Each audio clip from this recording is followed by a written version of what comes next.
I think blaming yourself for sexual violence, it's almost like a natural response.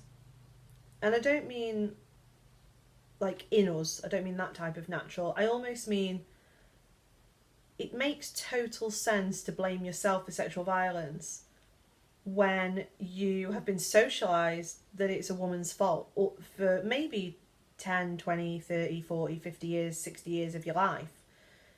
So if you've always been surrounded by, I'm not just talking about the media, I'm talking about parents, carers, teachers, mentors, managers, idols, celebrities, everybody really, where there's either been direct or indirect or implicit messages that you did something wrong, that's why it happened to you, or you should have done something differently, or this is because of your personality, or this is because you made bad decisions.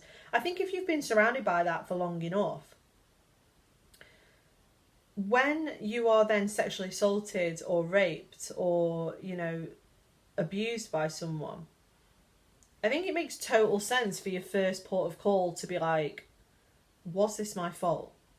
Could I have done something different? Why did this happen to me? I think that makes total sense. I don't think that's irrational in any way for women and girls to think like that. I think that, my research has shown and other people's research has shown that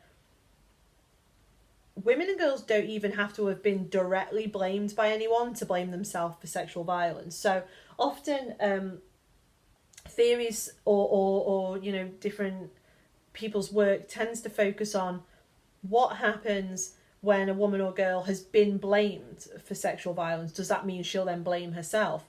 But actually, there's quite a lot of evidence to suggest that women and girls will blame themselves anyway, even before someone says to them, well, what were you wearing? Or, well, why didn't you tell someone? Or, well, why did you leave your friends on a night out?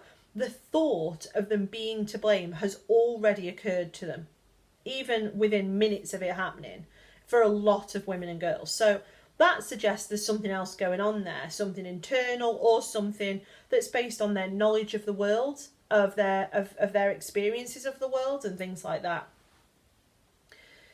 And I guess that's why I suggest that, if you've been always brought up and surrounded by the belief that it's your fault, you led them on, it was what you were wearing, you were flirting, it was your behaviour, it was your character, it was the situation you were in, then why wouldn't your first thought be, this was my fault, or will other people blame me? Because that's the other thing that happens. Research has been showing for probably about 20, 30 years now that when women and girls are subject to some form of sexual violence, one of the first things they do is think, are other people going to blame me? And then use that information to consider whether they are actually to blame, whether those assumptions are real, whether they might think, well, who's going to believe me because I've got no injuries and no proof? And then they might think, oh, I've got no injuries and no proof, so is it even a real rape? Maybe I'm making it up. Maybe I'm exaggerating. Maybe I totally misunderstood this situation. Maybe this is my issue. Maybe they didn't mean it. Maybe I'm confused. Or they might think, well, when other people find out about this, they're going to think, well, why didn't I go straight to a police station? But then they might use that and think, why didn't I go straight to a police station? Maybe I should have gone straight to a police station.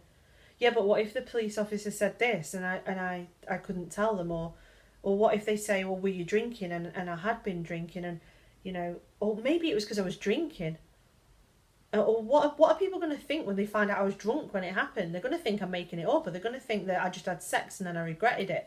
So these types of internal conversations are extremely common.